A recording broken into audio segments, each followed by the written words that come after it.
수진아, 이 아이들 내 친자 맞아? 무슨 소리야? 민수야, 병원에서 그랬어. 선천성이라고. 그럼 이건 뭐야? 당신 아플까봐, 무너질까봐 말 못했어. 결혼 8년 차 두 아이의 아빠였던 민수. 그런데 갑작스러운 건강검진 결과가 모든 걸 뒤바꿔 놓았습니다. 선천성 무정자증. 태어날 때부터 아이를 가질 수 없었던 몸. 그렇다면 지금까지 키워온 두 아이는 누구의 아이일까요? 아내 수진이 숨겨온 비밀의 진실은 과연 무엇일까요? 8년간 쌓아온 가족의 행복이 한순간에 무너질 위기에 처한 이들. 과연 이 가족은 시련을 극복하고 진정한 사랑을 찾을 수 있을까요? 오늘 전해드릴 이야기는 실제 사연을 바탕으로 재구성한 내용입니다. 때로는 아픔이, 때로는 기쁨이, 때로는 믿기 어려운 가슴 뭉클한 우리 주변의 진짜 이야기. 누군가에게는 소중한 추억이 될 이야기들을 끝까지 들어보시기 바랍니다. 이런 이야기들이 계속 이어질 수 있도록 구독과 좋아요로 응원해주세요. 안동 인근의 작은 시골 마을, 낮은 한옥 지붕 너머로 감나무가 주황빛 열매를 품고 서 있던 가을이었습니다. 아침 안개가 걷히고 나니 마당 곳곳에 떨어진 감잎들이 융단처럼 깔려 있었어요. 대문 앞 돌담길에는 코스모스가 바람에 하늘거리고 있었고 마을 개들이 느긋하게 마당 앞을 지나다니고 있었습니다. 민수는 종갓집 대청마루에서 차례상을 정리하며 아내 수진의 손을 꼭 잡았어요. 따뜻한 햇살이 대들보 사이로 스며들어 마루 끝까지 황금빛으로 물들였습니다. 상 위에는 아직 정리되지 않은 제기들이 놓여 있었고 향의 연기가 가늘게 피어오르고 있었어요. 이제 곧 우리 집도 더 북적이겠지. 시어머니가 마루 기둥에 기대어 속삭였습니다. 손에는 방금 따온 감 하나를 들고 계셨는데 그 감의 주황빛이 유난히 곱게 익어 있었어요. 내가 장손이니 대를 이어야지. 우리 종가의 혈맥을 말이야. 시어머니의 목소리에는 당연함과 기대감이 동시에 묻어 있었습니다. 그 말에 수지는 환한 미소로 고개를 끄덕였지만 가슴속 깊은 곳에서 심장이 작게 떨렸어요. 웃는 얼굴 뒤로 알 수 없는 긴장감이 스며들었습니다. 종갓집에 시집 온 지 이제 막 1년이 된 수진에게는 모든 것이 새롭고도 부담스러웠거든요. 마을 어르신들이 장손 사돈댁이 왔구나 하며 반기던 그날의 환대가 아직도 생생했어요. 동네 할머니들은 수진의 손을 잡으며 얼굴이 참 복스럽다. 아들을 많이 낳겠다.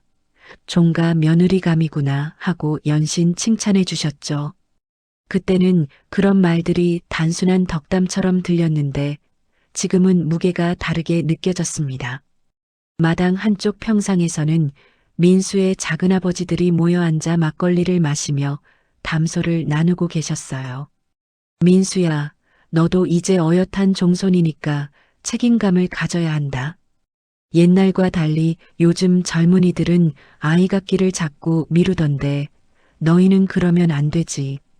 우리 집안대가 끊어지면 어쩌려고 그러나. 어른들의 대화 속에서 자연스럽게 흘러나오는 이런 말들이 수진의 귓가에 계속 맴돌았습니다. 시어머니는 차례상의 밤과 대추를 바구니에 담으며 말씀을 이어가셨어요. 우리 집안은 대대로 큰 인물들을 많이 배출했단다. 조선시대에는 판서님도 계셨고 일제강점기 때는 독립운동을 하신 분도 계셨지. 한국 전쟁 때는 의병활동을 하신 분도 있었고 말이야.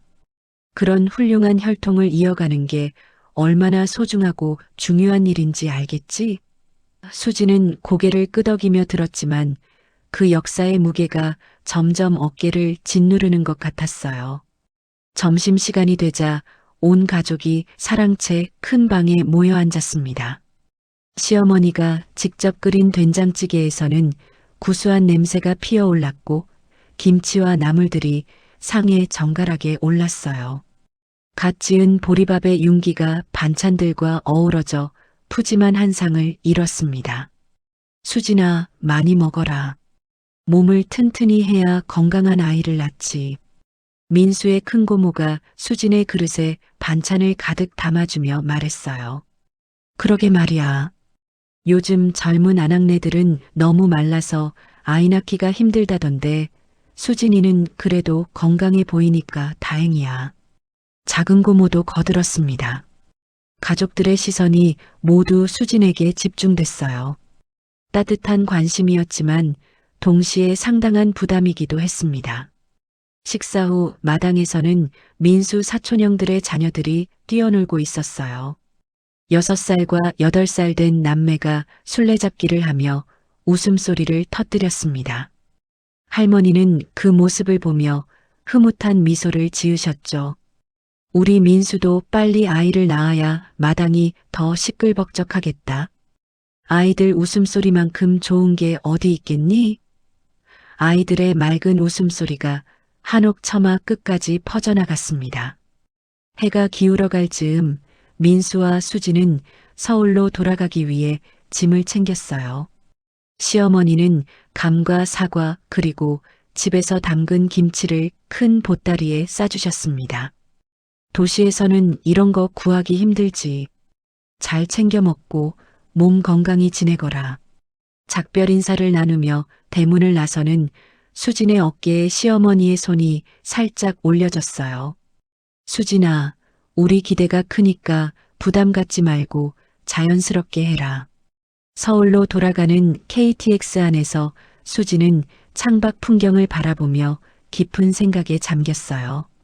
논밭이 차창 너머로 빠르게 지나가고 저녁 노을이 하늘을 붉게 물들이고 있었습니다. 머릿속에는 오늘 하루 들었던 말들이 계속 맴돌았어요. 대를 이어야지, 건강한 아이를, 종가의 혈맥을. 혹시라는 단어가 점점 커져갔습니다. 만약 아이가 쉽게 생기지 않는다면? 만약 시어머니와 가족들의 기대를 저버리게 된다면? 종갓집 며느리로서의 책임을 다하지 못한다면 어떻게 될까요? 민수는 기차 안에서 수진의 손을 더욱 꽉 잡았습니다. 오늘 하루 고생했어. 우리 어머니가 좀 성급하시긴 하지만 나쁜 뜻은 아니야. 그의 목소리는 따뜻했고 눈빛에는 수진을 향한 깊은 사랑과 이해가 담겨 있었어요. 하지만 수진은 여전히 창밖을 바라보며 복잡한 마음을 정리하지 못했습니다. 행복은 분명 충만했어요. 사랑하는 사람과 결혼해서 따뜻한 가족들의 환대를 받고 있으니까요. 하지만 그 행복이 마치 얇은 유리잔처럼 언제든 금이 갈까 두려웠습니다. 종갓집이라는 이름의 무게는 생각보다 훨씬 컸거든요. 그것은 단순히 옛 전통을 지켜나가는 것이 아니라 수많은 사람들의 기대와 바람, 그리고 역사적 책임감을 함께 짊어지는 일이었습니다. 기차가 서울의 불빛들 사이로 들어설 즈음 수지는 가방 속에서 작은 일기장을 꺼내봤어요. 결혼 전부터 써온 일기장이었는데 오늘은 어떤 글을 적어야 할지 한참을 망설였습니다. 펜을 들었다 놓았다를 반복하면서 말이에요. 결혼 1년이 지났습니다. 수진과 민수는 손을 꼭 잡고 산부인과 병원 문을 열었어요. 복도에는 임신부들이 앉아 있었고 어린아이를 데리고 온 가족들도 보였습니다. 수진은 그 모습들을 보며 가슴이 두근거렸어요. 곧 자신들도 저런 행복한 모습이 될 수 있을 거라는 기대감 때문이었죠. 민수 씨, 수진 씨, 오늘은 기본적인 검사부터 시작하겠습니다. 의사 선생님의 목소리는 친근했어요. 혹시 임신을 시도한 지 얼마나 되셨나요? 민수가 대답했습니다. 한 1년 정도 됐는데 아직 소식이 없어서 한번 확인해 보려고 왔어요. 수지는 민수 옆에서 고개를 끄덕였죠. 검사실에서 나온 두 사람은 밝게 웃으며 병원을 나섰습니다. 별거 아니겠지? 우리 건강한데 뭐. 민수는 수진의 어깨를 감싸며 말했어요. 그러게. 그냥 확인차 하는 거니까. 수진도 웃으며 답했지만 마음 한구석에는 작은 불안감이 자리 잡고 있었습니다. 일주일 후 병원에서 연락이 왔어요. 검사 결과가 나왔으니 내원해 주세요. 간호사의 목소리는 평상시와 다르지 않았지만 수지는 왠지 모를 긴장감을 느꼈습니다. 민수는 회사 업무 때문에 바빠서 수진 혼자 병원에 가기로 했어요. 병원 대기실에서 번호를 기다리는 동안 수진의 손바닥에는 땀이 났습니다. 주변에 앉은 다른 부부들은 대부분 함께 왔는데 혼자 앉아 있으니 더욱 초조했어요. 24번 수진 씨, 진료실로 들어오세요. 간호사의 부름에 수진은 떨리는 다리로 일어났습니다. 수진 씨, 앉으세요. 의사는 책상 위 서류를 보며 말했어요. 검사 결과를 설명드릴게요. 수진 씨는 모든 수치가 정상입니다. 아무 문제 없어요. 수진은 안도의 숨을 내쉬었어요. 그럼 민수 씨 결과는요? 의사의 표정이 잠시 굳어졌습니다. 민수 씨 결과에 대해서는 직접 설명드리는 게 좋을 것 같은데요. 괜찮습니다. 저희 부부니까 말씀해 주세요. 수진이 간청했어요.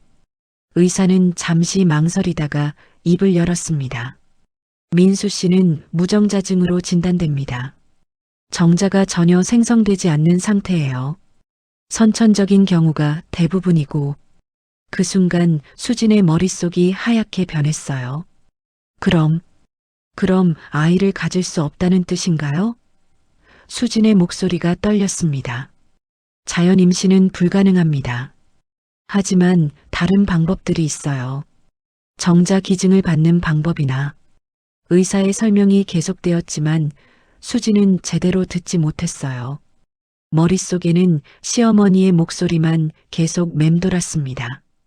내가 장손이니 대를 이어야지. 진료실을 나온 수진은 병원 복도를 걸었지만 다리에 힘이 없었어요. 화장실로 들어가 거울 앞에 서자 창백한 자신의 얼굴이 보였습니다. 어떻게 말하지? 어떻게? 입술이 바르르 떨렸어요. 종이에 적힌 굵은 글씨가 눈앞에 아른거렸습니다. 무정자증. 집으로 돌아가는 길이 이렇게 멀게 느껴진 적이 없었어요. 지하철 안에서 임신부를 보니 가슴이 아팠고 유모차를 끌고 다니는 젊은 부부를 보니 눈물이 날 것 같았습니다. 수지는 스마트폰을 꺼내 무정자증에 대해 찾아봤어요. 화면에는 차가운 의학 용어들이 나열되어 있었습니다. 집에 도착했을 때 민수는 아직 회사에서 돌아오지 않았어요. 수지는 소파에 주저앉아 검사 결과지를 다시 봤습니다. 그 한 줄의 진단명이 이렇게 무겁게 느껴질 줄 몰랐어요. 괜찮아. 내가 지킬게. 자신에게 중얼거렸지만 목소리는 힘이 없었습니다. 저녁 8시 민수가 집에 돌아왔어요. 여보, 나왔어. 병원은 어땠어? 현관에서 신발을 벗으며 밝게 물었습니다. 수지는 억지로 웃음을 지으며 일어났어요. 응, 나는 괜찮대. 너는 내일 다시 가보자. 민수는 아무 의심 없이 고개를 끄덕였습니다. 밤이 깊어갔지만 수지는 잠들 수 없었어요. 민수는 옆에서 편안하게 잠들어 있었는데 수지는 천장을 바라보며 생각에 잠겨 있었습니다. 어떻게 말해야 할까? 민수가 알게 되면 얼마나 충격을 받을까? 종갓집 사람들은 뭐라고 할까? 다음 날 아침 밤늦게 종갓집에서 전화가 왔어요. 시어머니였습니다. 수진아, 어제 병원 갔다며? 별일 없지? 목소리는 조심스러웠지만 기대감이 묻어 있었어요. 수진은 한참을 망설였습니다. 어머니, 사실은 결국 수진은 모든 것을 털어놓았어요. 자신은 문제 없다는 것, 하지만 민수에게 문제가 있다는 것, 자연 임신이 불가능하다는 것까지. 수화기 너머로 한동안 조용한 침묵이 흘렀습니다. 그럼 대가 끊긴다는 말이냐? 시어머니의 목소리가 낮게 떨렸어요. 그 한숨 소리가 전화기를 통해서도 선명하게 들렸습니다. 어머니, 다른 방법이 있어요. 의사 선생님이 정자 기증을 받으면. 아니다. 그건 우리 핏줄이 아니잖니. 다시 긴 침묵이 흘렀어요. 대가 끊기면 안 된다. 내가 방법을 알아보마. 시어머니의 목소리에는 단호함이 묻어 있었습니다. 그 후 몇 분간 더 이야기를 나누다가 전화를 끊었어요. 그날 이후 시어머니는 조금 달라졌습니다. 전화를 걸어올 때도 예전처럼 재촉하지 않았어요. 대신 결정은 내가 하거라. 하지만 하고 말끝을 흐렸습니다. 한 문장만 남기고 말이에요. 이제 방향키를 쥔 건 온전히 수진이었어요. 민수에게 어떻게 말할지, 앞으로 어떤 선택을 할지 모든 것이 수진의 손에 달려 있었습니다. 검사 결과지를 서랍 깊숙이 넣으며 수진은 깊은 한숨을 내쉬었어요. 몇 주가 지나는 동안 수진은 혼자서 많은 생각을 했어요. 도서관에서 관련 자료를 찾아보고 인터넷으로 다른 부부들의 경험담을 읽어보며 밤을 지새웠습니다. 민수는 여전히 아무것도 모른 채 다음 주에 병원 같이 가자고 말했지만 수진은 계속 핑계를 대며 미뤘어요. 어느 날 저녁 수진은 용기를 내어 민수에게 조심스럽게 말을 꺼냈습니다. 여보, 만약에 말이야. 만약에 우리가 자연적으로 아이를 가질 수 없다면 어떻게 할까? 민수는 텔레비전을 보다가 고개를 돌렸어요. 왜 갑자기 그런 생각을 해? 우리 건강한데. 수진의 목소리가 더욱 작아졌습니다. 그냥 만약에 말이야. 민수는 수진의 손을 잡았어요. 그런 일은 없을 거야. 하지만 정말 그런 일이 생긴다면 그는 잠시 생각하더니 말을 이었습니다. 입양을 할 수도 있고 의학이 발달했으니까 다른 방법도 있을 거야. 중요한 건 우리가 함께라는 거잖아. 민수의 따뜻한 말에 수진은 더욱 마음이 아팠어요. 이렇게 순수한 사람에게 어떻게 진실을 말할 수 있을까 싶었거든요. 그날 밤 수진은 다시 한번 병원 자료를 꺼내봤습니다. 의사가 설명해준 정자 기증에 대한 안내문이 있었어요. 익명의 기증자 정보, 절차, 성공률 등이 자세히 적혀 있었습니다. 수진은 그 자료를 보며 마음속으로 되뇌었어요. 민수가 아이를 안고 웃는 얼굴을 보고 싶어. 다음 날 수진은 혼자 병원을 다시 찾았습니다. 상담실에서 의사와 마주 앉아 자세한 설명을 들었어요. 정자 기증의 경우 기증자의 신원은 철저히 비밀이 보장됩니다. 키, 몸무게, 혈액형, 학력 등 기본적인 정보만 제공되죠. 수진은 고개를 끄덕이며 들었습니다. 남편분께는 말씀하셨나요? 의사가 물었어요. 수진은 고개를 저었습니다. 아직 충격을 받을까 봐서요. 이해합니다. 하지만 이런 결정은 부부가 함께 내리는 게 좋아요. 충분히 상의하시고 다시 오세요. 의사의 조언에 수진은 깊은 한숨을 내쉬었어요. 집으로 돌아오는 길에 수진은 놀이터를 지나쳤어요. 아이들이 뛰어놀고 있었고 젊은 아빠가 딸을 그네에 태워주고 있었습니다. 아빠, 더 높이. 아이의 웃음소리가 바람을 타고 날아왔어요. 수진은 그 모습을 보며 가슴이 뭉클해졌습니다. 민수도 저런 아빠가 되고 싶어 할 텐데. 그날 저녁 식사 시간 민수가 말했어요. 오늘 회사에서 박 대리가 둘째 낳았대. 사진 보니까 정말 예쁘더라. 민수의 얼굴에는 부러움이 묻어 있었습니다. 우리도 빨리 아이 가져야 하는데. 그 말에 수진의 가슴이 찔렸어요. 여보, 나 병원에서 들은 건데. 수진이 조심스럽게 말을 꺼냈어요. 요즘은 정자 기증이라는 것도 있다고 하더라. 만약에 남편에게 문제가 있으면. 민수가 젓가락을 멈추고 수진을 바라봤습니다. 갑자기 왜 그런 얘기를 해? 그냥 혹시나 해서. 며칠이 지나고 수진은 결국 결심을 굳혔어요. 민수를 위해서, 종갓집을 위해서, 그리고 무엇보다 가족의 행복을 위해서였습니다. 다시 병원을 찾아 정자 기증자 정보표를 받았어요.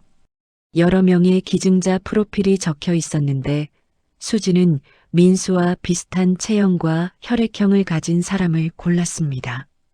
익명 기증자 정보표를 앞에 두고 수진은 한참을 눈을 감았어요. 이 선택이 옳은 걸까? 민수를 속이는 게 맞을까? 하지만 마음속 깊은 곳에서는 확신이 있었어요. 민수가 아이를 안고 웃는 얼굴을 보고 싶어. 선택은 사랑에서 비롯되었습니다. 시술 과정은 생각보다 간단했어요. 수지는 매주 병원을 다니며 검사를 받았고 배란일에 맞춰 시술을 받았습니다. 민수에게는 배란 검사를 받고 있다고만 말했어요. 민수는 기뻐하며 우리도 곧 부모가 되겠구나라고 말했습니다. 2달 후 기적이 일어났어요. 임신 테스트기에 2줄이 선명하게 나타났습니다. 수지는 화장실에서 울음을 터뜨렸어요. 기쁨과 안도감, 그리고 복잡한 감정들이 한꺼번에 몰려왔습니다. 민수에게 소식을 알렸을 때 그는 수진을 번쩍 들어올리며 기뻐했어요. 정말이야? 정말 우리 아기야? 민수의 눈에는 눈물이 고였습니다. 종갓집에 소식을 알렸을 때 시어머니의 목소리는 떨렸어요. 정말이냐? 아이고, 고마워라. 수진아, 몸 조심해라. 전화 너머로 시어머니가 우는 소리가 들렸어요. 종갓집 식구들 모두가 기뻐했습니다. 임신 기간 동안 민수는 최고의 남편이었어요. 입덧할 때마다 등을 쓸어주고 새벽에 먹고 싶다는 음식을 사러 나가기도 했습니다. 우리 아기 건강하게 자라고 있어? 배에 손을 대고 말을 걸 때마다 수지는 가슴이 따뜻해졌어요. 드디어 출산 날이 왔어요. 진통이 시작되자 민수는 수진의 손을 꼭 잡고 함께 병원 복도를 걸었습니다. 힘내, 우리 곧 만나게 될 거야. 분만실에서 민수는 수진의 곁을 한시도 떠나지 않았어요. 왕! 아이의 첫 울음소리가 분만실에 울려 퍼졌어요. 간호사가 아기를 민수에게 보여주자 그는 눈물을 흘리며 말했습니다. 수진아, 우리 아들이야. 정말 예쁘다. 수진도 눈물을 흘리며 아기를 바라봤어요. 작고 빨간 얼굴이지만 세상에서 가장 소중한 존재였습니다. 종갓집 대청마루에 아기의 울음소리가 메아리 쳤을 때 온 집안이 축제 분위기였어요. 할아버지부터 시작해서 모든 어른들이 아기를 보고 흐뭇해했습니다. 우리 종손이구나. 얼굴이 민수 똑같네. 시어머니는 아기를 안고 연신 웃으셨어요. 민수는 아기 때문에 완전히 달라졌어요. 기저귀 갈기, 분유타기, 밤중 수유까지 모든 것을 함께 했습니다. 아기가 울 때마다 아빠가 여기 있어. 괜찮아라고 말하는 모습이 정말 다정했어요. 수지는 그런 민수를 보며 자신의 선택이 옳았다고 확신했습니다. 2년 후 둘째를 임신했어요. 같은 방법이었지만 이번에는 마음이 더 편했습니다. 민수는 첫째 때보다 더 능숙한 아빠가 되어 있었어요. 형아가 생길 거야, 동생이 생길 거야 하며 첫째 배에 대고 이야기하는 모습이 사랑스러웠어요. 둘째가 태어났을 때도 민수는 감동의 눈물을 흘렸어요. 고마워, 수진아. 우리 가족을 만들어줘서. 그 말에 수지는 가슴이 벅찼습니다. 밤중 수유와 기저귀 갈기, 체온 재기, 분유 온도 맞추기까지 민수의 육아 노트에는 아이들 기록이 빼곡했어요. 차례날이 되면 어르신들은 두 아이의 이마를 쓰다듬으며 말했습니다. 우리 종손들 잘 왔다. 집안이 번창하겠어. 수지는 그 말에 가슴이 덜컥 내려앉기도 했지만 아이들을 향한 민수의 사랑 가득한 눈빛을 보면 다시 숨을 고르게 됐어요. 저녁이 되어 두 아이가 잠들면 민수와 수지는 거실에서 조용히 대화를 나눴어요. 우리 정말 행복하다. 이런 날이 올 줄 몰랐어. 민수가 수진의 손을 잡으며 말했습니다. 수진은 미소를 지으며 답했어요. 그래, 우리 가족은 지금 완벽해. 초등학교 2학년이 된 첫째의 학예회 안내장이 냉장고에 붙어 있던 해였어요. 집 안 곳곳에는 아이들의 웃음소리가 가득했고 민수는 퇴근 후마다 두 아들과 함께 놀아주느라 바빴습니다. 아빠, 오늘 축구해요. 아빠, 로봇 만들어줘요. 아이들의 목소리에 민수의 얼굴은 늘 행복으로 가득했어요. 어느 날 아침 민수는 회사 책상에서 건강검진 안내문을 받았습니다. 올해도 벌써 건강검진 시기가 왔네. 동료들과 함께 웃으며 이야기하던 민수는 별다른 걱정 없이 검진 일정을 잡았어요. 매년 해오던 일상적인 검사였으니까요. 검진 당일 민수는 평소와 다름없이 각종 검사를 받았습니다. 혈액 검사, 소변 검사, 엑스레이까지 모든 과정이 순조롭게 진행됐어요. 올해도 건강하게 통과하겠네. 민수는 마지막 검사를 받으며 혼자 중얼거렸습니다. 일주일 후 회사 인사팀에서 연락이 왔어요. 민수 씨, 건강검진 결과에서 재검 항목이 있어요. 시간 되실 때 병원에서 추가 검사 받으시기 바랍니다. 민수는 의아했어요. 재검이요? 어떤 항목인데요? 정확한 건 병원에서 확인해 보세요. 그날 저녁 집에 돌아온 민수는 수진에게 말했어요. 여보, 건강검진에서 재검이 나왔대. 별거 아니겠지만 병원 가봐야겠어. 수진은 설거지하던 손을 멈추고 돌아봤습니다. 재검? 어디가 안 좋다는 거야? 잘 모르겠어. 내일 병원 가서 확인해 볼게. 다음 날 오후 민수는 병원을 찾았어요. 대기실에서 번호를 기다리는 동안 별 생각 없이 스마트폰을 보고 있었습니다. 민수 씨, 진료실로 들어오세요. 간호사의 부름에 민수는 가벼운 마음으로 진료실 문을 열었어요. 민수 씨, 앉으세요.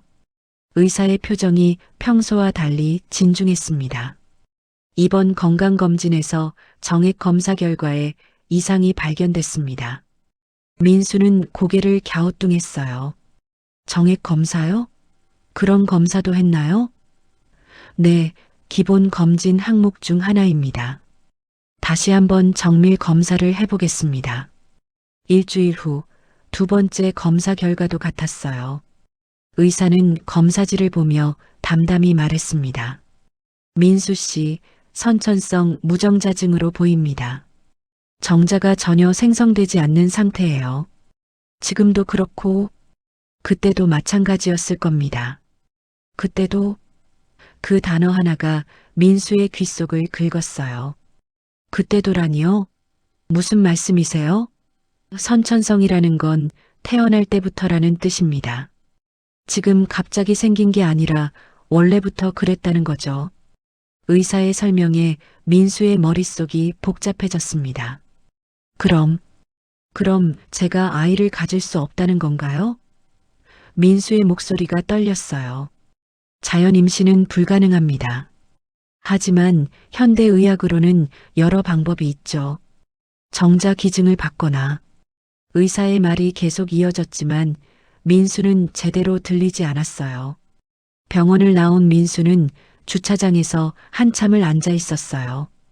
차창에 비친 자기 얼굴이 낯설게 느껴졌습니다. 선천성, 태어날 때부터. 그럼 우리 아이들은? 머릿속에서 이상한 생각들이 꼬리를 물기 시작했어요. 집으로 가는 길에 민수는 계속 생각했어요. 첫째가 태어났을 때, 둘째가 태어났을 때 모든 사람들이 아빠 닮았다고 했던 말들이 하나씩 떠올랐습니다. 정말로 자신을 닮았을까? 아니면 그냥 사람들이 하는 말일까? 집에 도착하자 아이들이 달려들었어요. 아빠, 아빠 왔다. 첫째는 학교에서 그린 그림을 보여줬습니다.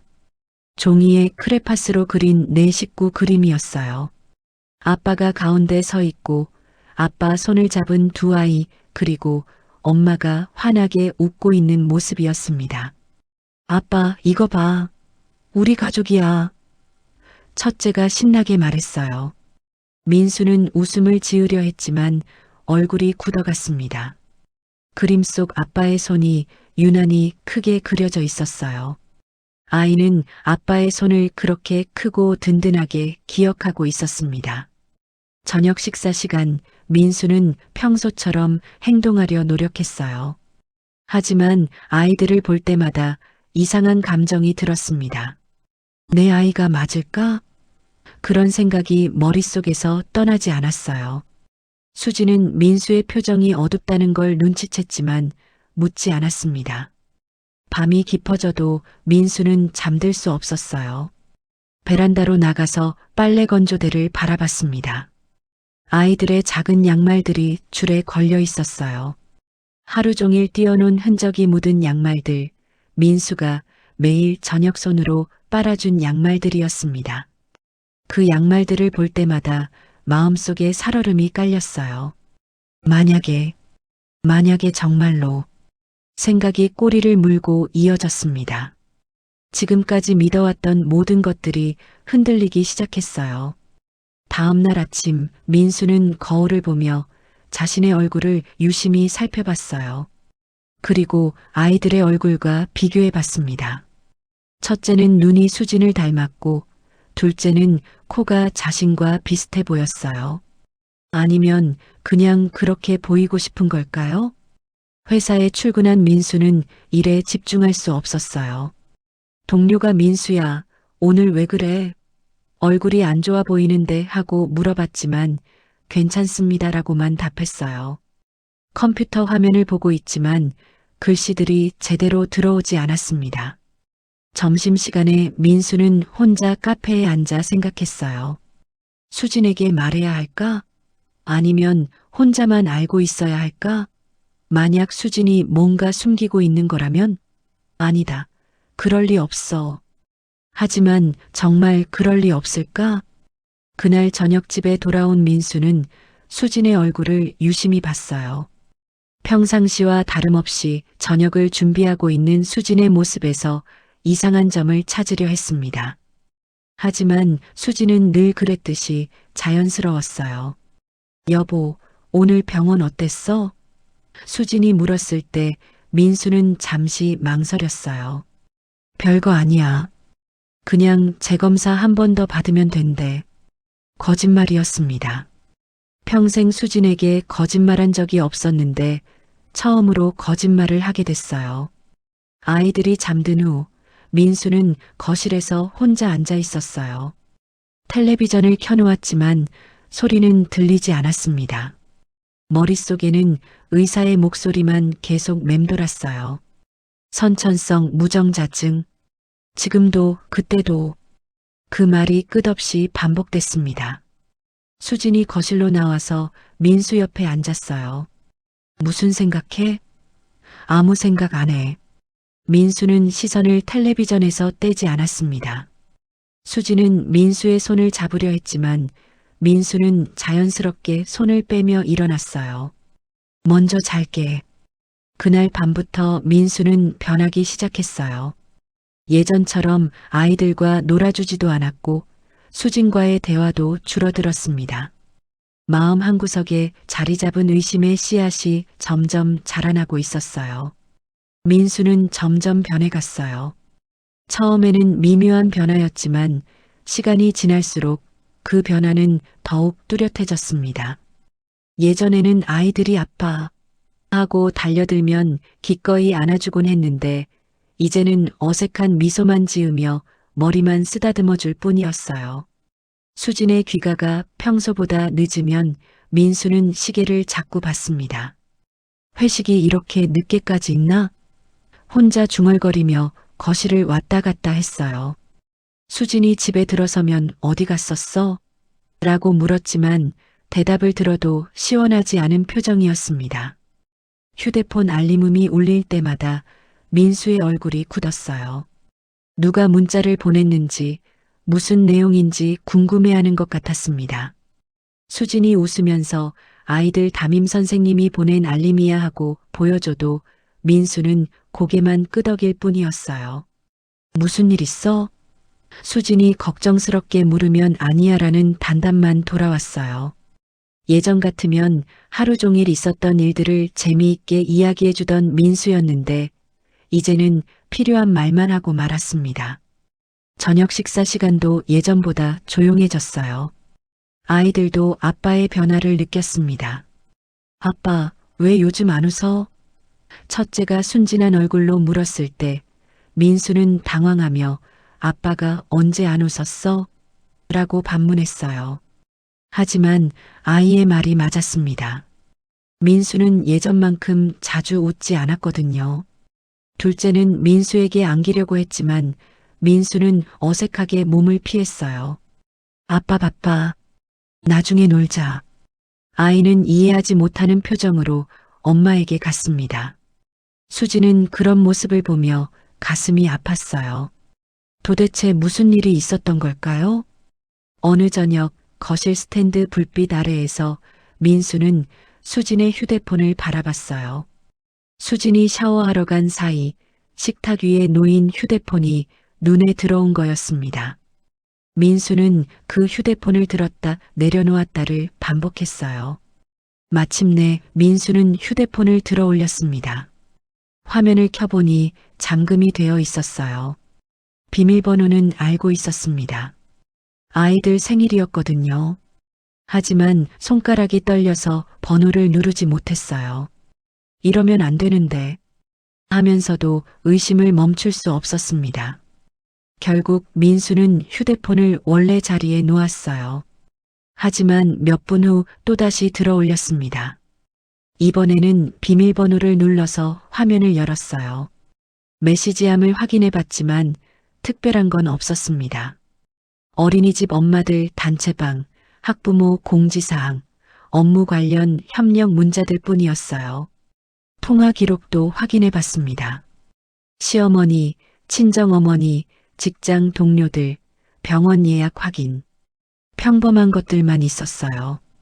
깨끗하다는 사실이 민수에게는 이상하게 더 의심스럽게 느껴졌습니다. 너무 깨끗한 게 오히려 부자연스럽다는 생각이 들었어요. 민수는 급히 휴대폰을 원래 자리에 놓고 텔레비전을 켰어요.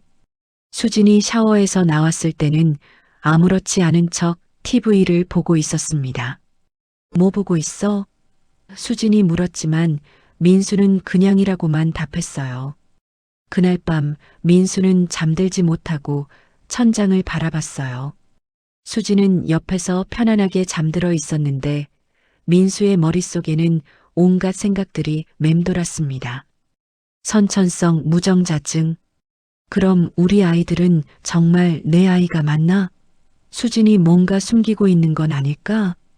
다음 날부터 민수의 행동은 더욱 이상해졌어요. 수진이 외출할 때마다 어디가? 라고 물었고 집에 혼자 있을 때는 수진의 물건들을 뒤져봤습니다. 옷장, 서랍, 화장대까지 샅샅이 살펴봤지만 특별한 건 발견하지 못했어요. 어느 날 저녁 민수는 수진이 설거지하는 모습을 유심히 봤어요.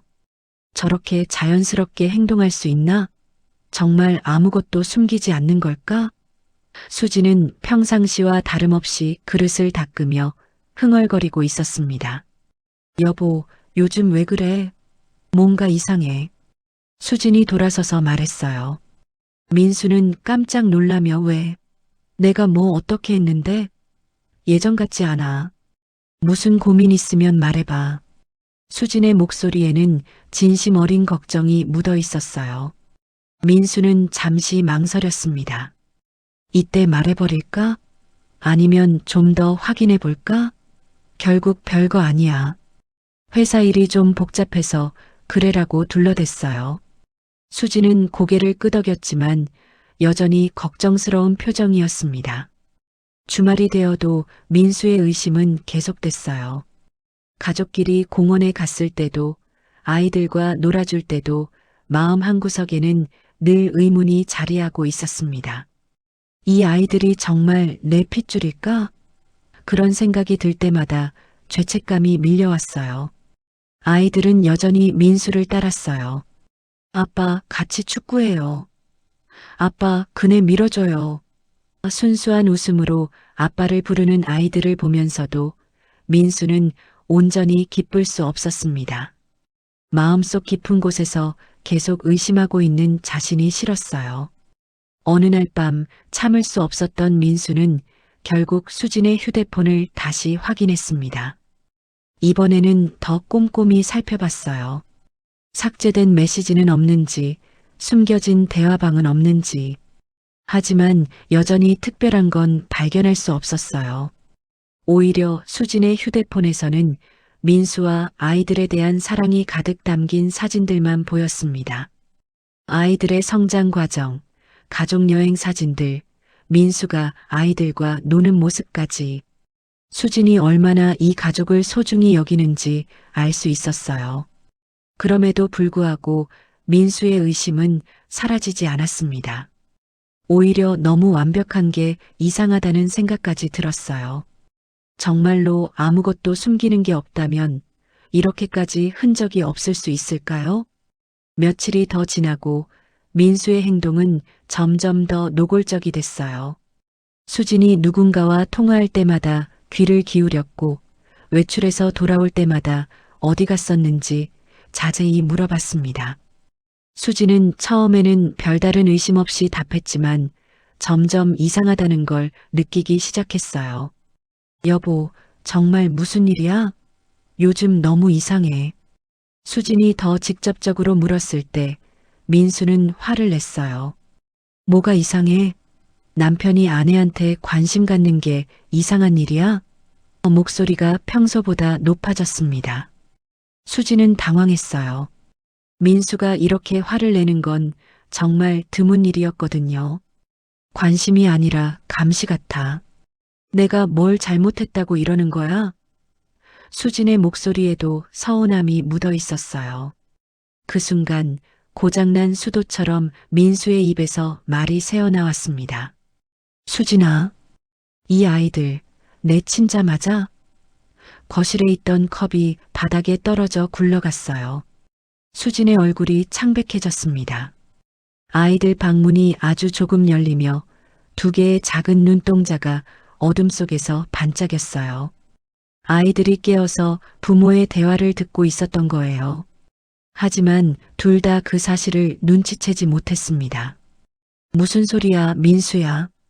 수진의 입술이 부르르 떨렸어요. 병원에서 그랬어.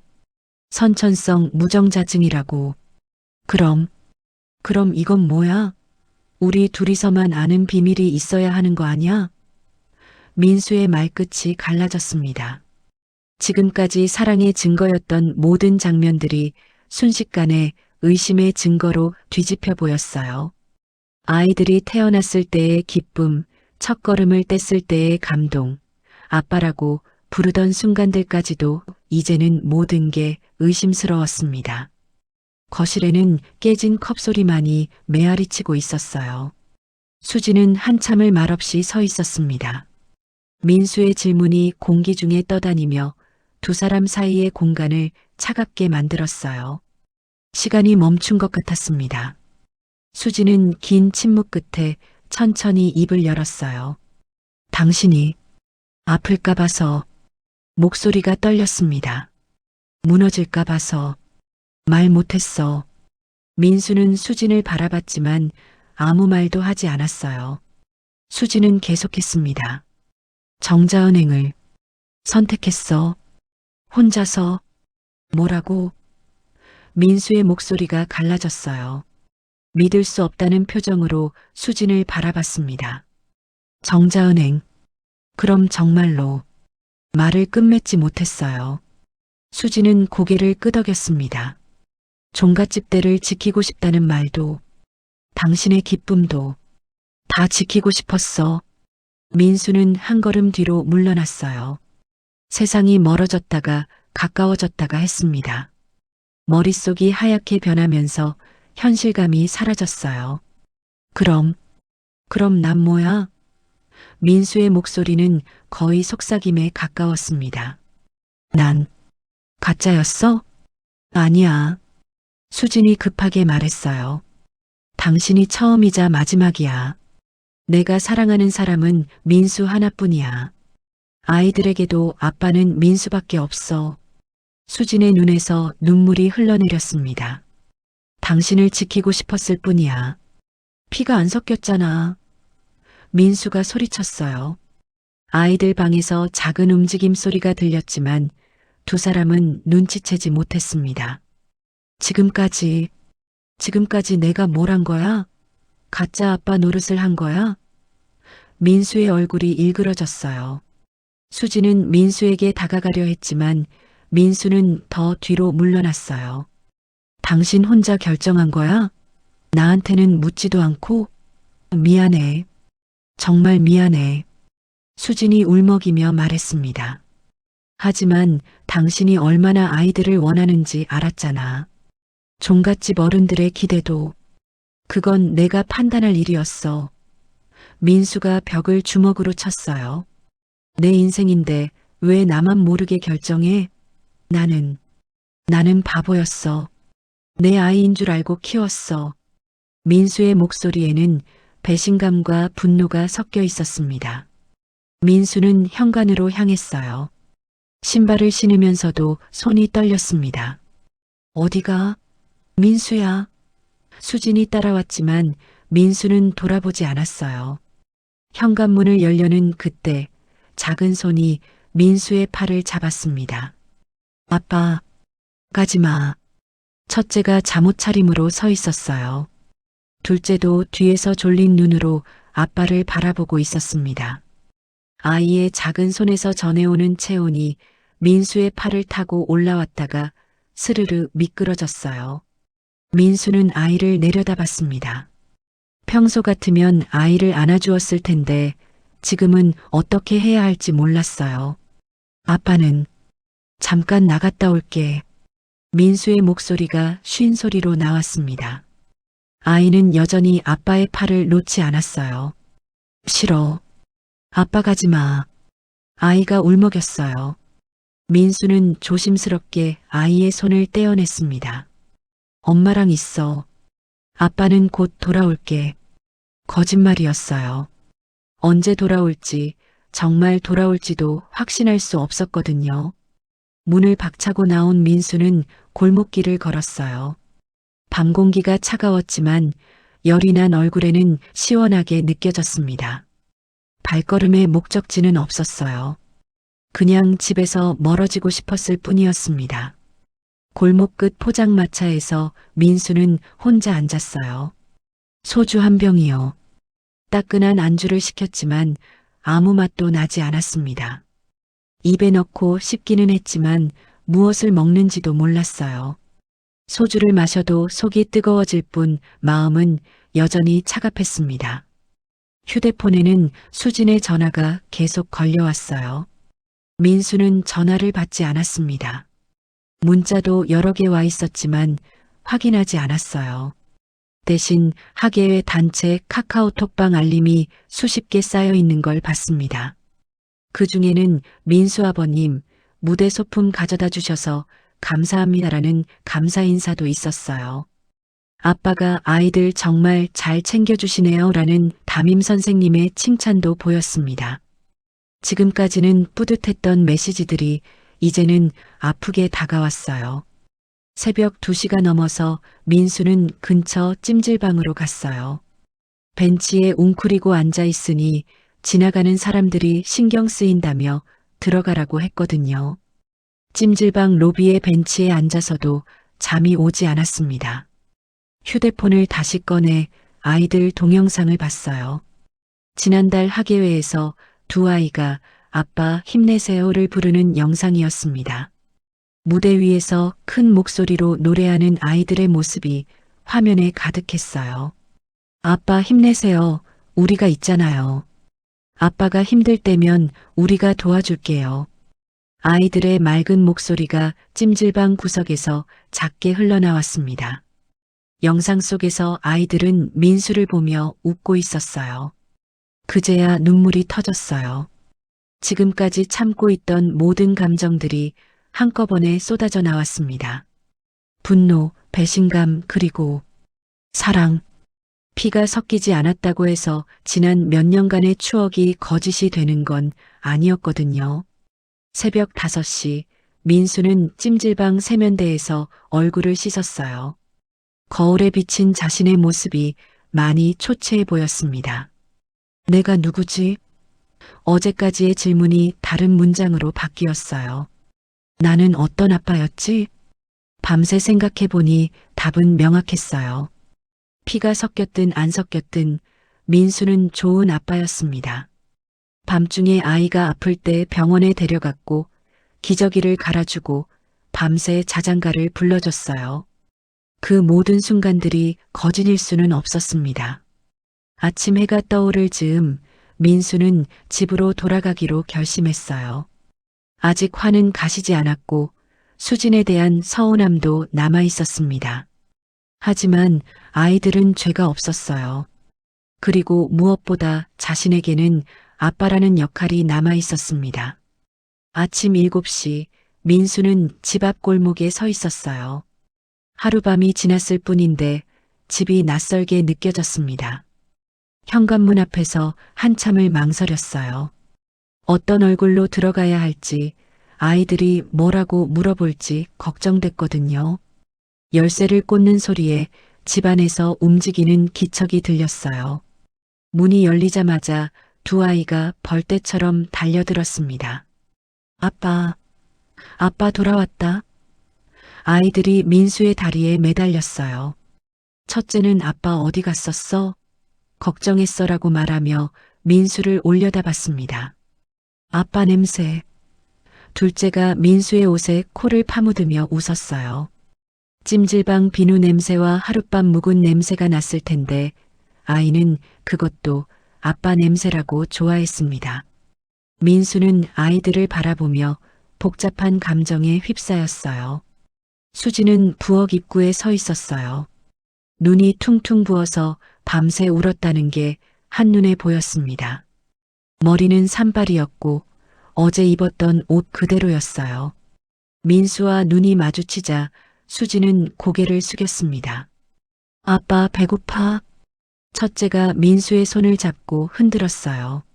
엄마가 밥 안 해줬어. 우유만 줬어. 아이의 말에 민수는 수진을 바라봤습니다. 수진은 여전히 고개를 들지 않았어요. 아마 밤새 잠도 못 자고 걱정했을 거였습니다. 민수는 말없이 주방으로 갔어요. 냉장고를 열어 계란과 햄을 꺼내 간단한 볶음밥을 만들기 시작했습니다. 아이들은 식탁에 앉아서 아빠가 요리하는 모습을 신기하게 바라봤어요. 아빠가 밥 해줘? 우와. 수지는 조용히 따뜻한 미역국을 데우고 있었어요. 어제 저녁에 끓여놓은 것인데 하나도 먹지 않았던 모양이었습니다. 두 사람은 말 한마디 나누지 않고 각자 할 일을 했어요. 하지만 서로를 의식하고 있다는 걸 알 수 있었습니다. 아이들이 밥을 먹는 동안 민수와 수지는 식탁 양쪽 끝에 앉았어요. 평소 같으면 아이들과 함께 웃고 떠들며 먹었을 텐데 오늘은 조용했습니다. 첫째가 아빠, 엄마 왜 안 먹어? 라고 물었지만 민수는 빨리 먹으라고만 답했어요. 아이들이 어린이집과 학교에 간 후 집안에는 무거운 침묵이 흘렀어요. 수지는 설거지를 하고 있었고 민수는 거실 소파에 앉아 있었습니다. 각자 다른 공간에 있었지만 서로의 존재를 강하게 느끼고 있었어요. 수진이 설거지를 마치고 거실로 왔어요. 민수 맞은편 소파에 조심스럽게 앉았습니다. 긴 숨이 오갔어요. 누군가 먼저 말을 해야 했지만 두 사람 모두 입을 열기 어려웠습니다. 민수야. 수진이 먼저 입을 열었어요. 목소리가 쉬어 있었습니다. 미안해. 정말 미안해. 민수는 수진을 바라봤지만 아무 말도 하지 않았어요. 수지는 계속했습니다. 변명할 수 없어. 내가 잘못했어. 민수가 천천히 입을 열었어요. 나도 분노했고 무너졌어. 목소리는 어제보다 차분했지만 여전히 흔들렸습니다. 그런데 밖에 나가보니까 나를 떠받치는 건 피가 아니더라. 아이들이 나를 아빠로 만들었더라. 수진의 눈에서 눈물이 흘렀어요. 당신을 믿지 못했어. 상처받을까봐, 무너질까봐. 약하다고 생각했어. 수진은 손으로 얼굴을 가렸습니다. 사실은 내가 더 약했어. 민수는 고개를 저었어요. 우린 둘 다 무서웠어. 종갓집이란 이름, 대를 잇는다는 말. 그게 우리 사랑보다 커 보였거든. 민수는 잠시 멈췄다가 말을 이어갔습니다. 우리 둘 다 그 무게에 짓눌린 거야. 종갓집 어른들한테는 뭐라고 하지? 수진이 조심스럽게 물었어요. 민수는 한참을 생각하더니 답했습니다. 진실을 말할 필요는 없을 것 같아. 중요한 건 우리가 어떻게 할 것인지잖아. 민수는 일어나서 서랍에서 아이들이 그린 가족 그림을 꺼내왔어요. 식탁 위에 펼쳐놓으니 크레파스로 그린 네 식구가 보였습니다. 아빠의 손이 제일 크게 그려진 그림이었어요. 이 손을 놓지 않을게. 수진이 그림을 보며 울었어요. 정말 괜찮아? 괜찮지 않아. 민수가 솔직하게 답했습니다. 아직도 화가 나고 배신감도 있어. 하지만 민수는 그림 속 아이들을 가리켰어요. 이 아이들은 잘못이 없잖아. 그리고 내가 사랑했던 순간들도 거짓이 아니었어. 그날 오후 둘은 처음으로 모든 이야기를 나눴어요. 수진이 병원에서 결과를 혼자 들었던 날, 정자은행을 선택하기까지의 과정, 임신했을 때의 기쁨과 두려움까지 숨겨왔던 모든 경위를 끝까지 털어놓았습니다. 시어머니는 알고 계셨어? 민수가 물었어요. 수지는 고개를 끄덕였습니다. 처음엔 반대하셨는데 나중에는 내가 결정해라라고 하셨어. 하지만 대가 끊기는 건 안 된다고. 시어머니의 이름은 대화 초반에만 지나갔고 말미에는 우리의 시간이 길고 조용하게 남았어요. 앞으로는 뭐든 같이 결정하자. 민수가 수진의 손을 잡았어요. 혼자서 짊어지려고 하지 말고. 수진은 민수의 손을 두 손으로 감지며 고개를 끄덕였습니다. 약속해. 다시는 혼자 결정하지 않을게. 저녁이 되어 아이들이 집에 돌아왔어요. 아빠, 엄마. 두 아이가 현관에서 신발을 벗으며 큰 소리로 불렀습니다. 평소와 다름없는 모습이었어요. 아이들에게는 여전히 아빠와 엄마가 있고 따뜻한 집이 있을 뿐이었습니다. 오늘 뭐 했어? 민수가 아이들에게 물었어요. 어제와는 달리 목소리에 따뜻함이 돌아와 있었습니다. 첫째는 미술 시간에 가족 그림 또 그렸어. 라고 신나게 말했어요. 아빠가 제일 크게 그렸어. 둘째는 민수에게 안기며 말했어요. 아빠 어제 왜 안 들어왔어? 무서웠어. 민수는 아이를 꼭 안아주며 답했습니다. 아빠가 잠깐 생각할 일이 있었어. 이제는 괜찮아. 아이는 민수의 품에서 안도하며 웃었어요. 저녁을 먹으면서 민수는 아이들과 많은 이야기를 나눴어요. 학교에서 있었던 일, 친구들과 논 이야기, 내일 하고 싶은 일들. 평범한 대화였지만 민수에게는 소중하게 느껴졌습니다. 이 순간들이 바로 아빠가 되는 이유였으니까요. 밤이 되어 아이들을 재우고 난 후 민수와 수지는 다시 거실에 앉았어요. 힘들 때도 있을 거야. 민수가 말했습니다. 문득문득 생각날 때도 있을 거고. 수지는 고개를 끄덕였어요. 그때마다 이야기하자. 혼자 끙끙 앓지 말고 우리 다시 시작할 수 있을까? 수진이 조심스럽게 물었어요. 민수는 한참을 생각하더니 답했습니다. 새로 시작한다기보다는 진짜 우리가 되는 거야. 비밀 없는 우리로. 그 말에 수지는 안도의 눈물을 흘렸습니다. 그날 밤 민수는 아이들 방을 들여다봤어요. 두 아이가 나란히 누워서 잠들어 있었습니다. 평온한 얼굴로 숨을 고르는 모습을 보니 가슴이 따뜻해졌어요. 내 아이들이야. 이제 그 말에는 피보다 깊은 의미가 담겨 있었습니다. 몇 달이 지나고 차례날이 다가왔어요.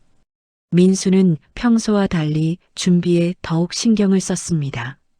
제사상에 올릴 음식들을 하나하나 정성스럽게 준비했고 아이들에게도 차례의 의미를 더 자세히 설명해 주었어요. 아빠, 왜 조상님께 인사드려야 해? 첫째가 물었을 때 민수는 무릎을 굽혀 아이 눈높이에 맞췄습니다. 조상님께 인사드리는 건 우리 가족이 서로 사랑하고 지키겠다는 약속이야. 혈연보다 더 중요한 마음의 약속 말이야. 둘째도 나도 약속할래. 라고 말하며 손을 번쩍 들었어요. 민수는 두 아이를 번갈아 바라보며 웃었습니다. 이제 그 웃음에는 예전의 순수함이 되돌아와 있었어요. 하지만 더 깊은 의미가 담겨 있었습니다. 종갓집에 도착하자 마당에는 이미 친척들이 모여 있었어요. 시어머니는 민수 가족을 보며 반갑게 맞아주셨지만 예전과는 조금 다른 눈빛이었습니다. 무언가 조심스러워하는 것 같았어요. 하지만 아이들을 보는 시선만큼은 여전히 따뜻했습니다. 제사 준비가 한창일 때 민수는 마당 한쪽에 작은 상을 하나 더 차렸어요. 아이들이 만든 색종이 상장 위에는 서툰 글씨가 삐뚤빼뚤 적혀 있었습니다. 아빠 가족을 지켜줘서 고마워요. 그리고 그 옆에는 엄마도 고마워요라는 글씨도 있었어요. 이게 뭐냐? 시어머니가 물으셨어요. 민수는 아이들이 만든 감사상이에요라고 답했습니다. 가족을 사랑하는 마음을 조상님께도 보여드리고 싶어서요. 시어머니는 그 상을 한참 바라보시더니 고개를 끄덕이셨어요. 제사가 시작되자 온 가족이 정중하게 절을 올렸어요. 민수는 절을 하면서 마음속으로 조용히 다짐했습니다. 조상님, 이 아이들을 잘 키우겠습니다. 혈육이 아니어도 진정한 가족으로 만들어 가겠습니다. 옆에서 수진도 같은 마음으로 절을 하고 있었어요. 아이들도 어른들을 따라 정성스럽게 절을 했어요. 첫째는 조상님, 우리 가족 건강하게 해주세요라고 작게 중얼거렸고, 둘째는 아빠, 엄마 오래오래 함께 있게 해주세요라고 말했습니다. 그 순수한 기도 소리에 어른들의 가슴이 뭉클해졌어요. 제사 후 시어머니는 민수를 따로 불러 마당 뒤편으로 나가셨어요. 작은 장독대 옆에서 둘이 마주 섰습니다. 민수야, 그동안 미안했다. 시어머니의 목소리가 낮았어요. 너희들에게 너무 큰 짐을 지워줬구나.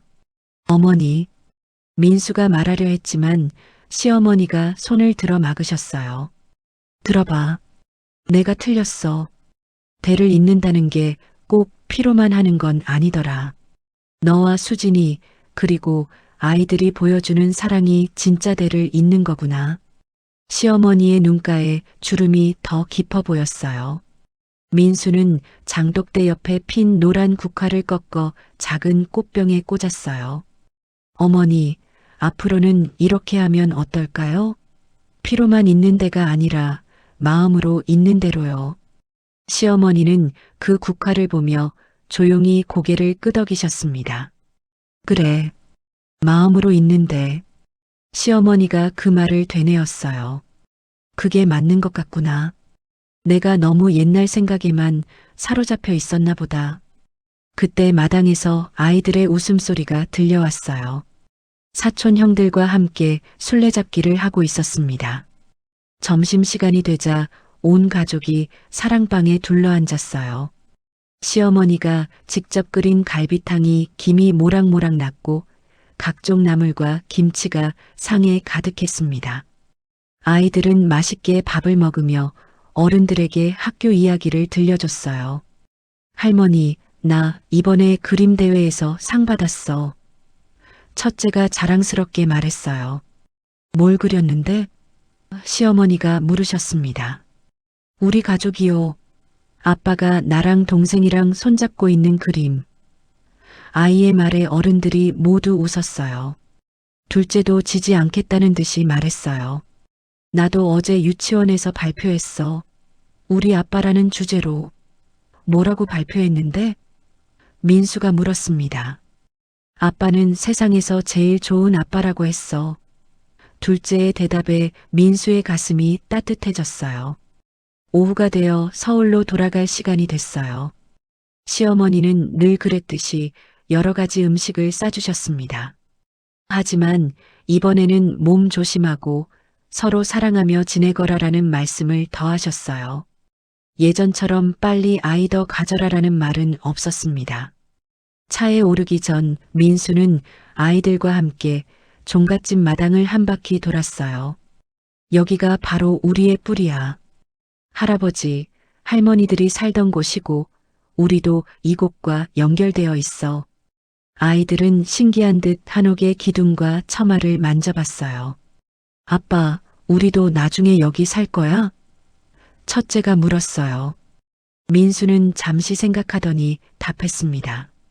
꼭 여기 살 필요는 없어. 하지만 이곳을 사랑하고 기억하는 마음은 가져야지. 그게 진짜 대를 잇는 거야. 수지는 그런 민수를 보며 미소를 지었어요. 서울로 돌아오는 차 안에서 아이들은 뒷좌석에서 잠들었어요. 하루 종일 뛰어논 탓에 금세 곤히 잠들어 버린 거였죠. 민수는 백미러로 아이들을 바라보며 운전대를 잡았어요. 평온하게 잠든 두 아이의 모습이 세상 무엇보다 소중해 보였습니다. 여보, 고마워. 수진이 조용히 말했어요. 뭐가? 다시 한번 기회를 줘서, 우리 가족을 지켜줘서. 민수는 한 손으로 수진의 손을 잡았습니다. 우리가 함께 지킨 거야. 혼자서는 할 수 없었어. 집에 도착해서 아이들을 침대에 눕히고 나니 밤이 깊어가고 있었어요. 민수는 아이들의 잠든 얼굴을 한참 바라봤습니다. 물집이 잡히도록 밀고 끓었던 유모차, 밤새 열을 재던 체온계, 하계회 무대 뒤에서 떨던 작은 손을 붙잡던 순간들. 그 모든 기억들이 하나의 문장으로 모였어요. 나는 이 집의 아버지다. 피가 섞였든 안 섞였든 그건 중요하지 않았습니다. 사랑으로 만들어진 유대가 혈연보다 더 강하다는 걸 알게 됐거든요. 거실로 나온 민수는 수진과 함께 소파에 앉았어요. 앞으로 종갓집은 어떻게 이어질 것 같아? 수진이 물었습니다. 민수는 창밖을 바라보며 답했어요. 족보에 빈칸을 채우는 잉크보다 식탁 위 따뜻한 국물과 서로의 어깨가 더 진하게 이어갈 거야. 사랑으로 말이야. 수진이 그 말을 완성했어요. 민수는 고개를 끄덕였습니다. 그래, 사랑으로. 그게 진짜 대를 잇는 거야. 두 사람은 손을 맞잡고 조용히 앉아 있었어요. 집안에는 평화로운 정적이 흘렀습니다. 그날 밤 민수는 일기장을 펼쳤어요. 결혼 이후 처음으로 쓰는 일기였습니다. 펜을 들어 천천히 적어 내려갔어요. 오늘 우리 가족은 진짜 가족이 되었다. 피보다 진한 사랑으로 연결된 가족으로. 마지막 문장을 쓰고 나니 마음이 한결 가벼워졌어요. 앞으로도 어려운 순간들이 있을 거예요.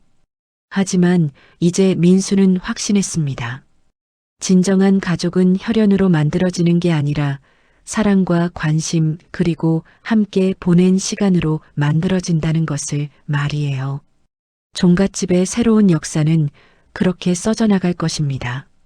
새벽이 되어서야 민수는 잠자리에 들었어요. 수지는 이미 편안하게 잠들어 있었고 옆방에서는 아이들의 고른 숨소리가 들려왔습니다. 민수는 눈을 감으며 생각했어요. 이것이 바로 행복이구나. 사랑으로 이어진 진짜 가족의 행복 말이에요. 여러분, 저는 이제 확신합니다. 진정한 가족은 피로 만들어지는 게 아니라 사랑으로 만들어진다는 것을요. 매일 밤 아이들에게 읽어주는 동화책, 열이 날 때 밤새 간병하는 마음, 학예회에서 아이들이 저를 바라보며 웃을 때의 그 순간들이 어떤 혈연보다도 더 진하고 깊은 유대를 만들어냈습니다. 종갓집의 대를 잇는 것도 이제는 다른 의미가 되었어요. 사랑과 관심 그리고 서로를 지키겠다는 약속으로 말입니다. 혹시 비슷한 고민을 하고 계신 분들이 있다면 용기를 내시길 바랍니다. 오늘의 이야기가 마음에 남으셨다면 구독과 좋아요로 마음을 전해주세요. 어려움을 겪었던 민수에게 응원의 댓글 한 줄 부탁드립니다. 항상 건강하시고 행복 가득한 하루 보내시길 바랍니다.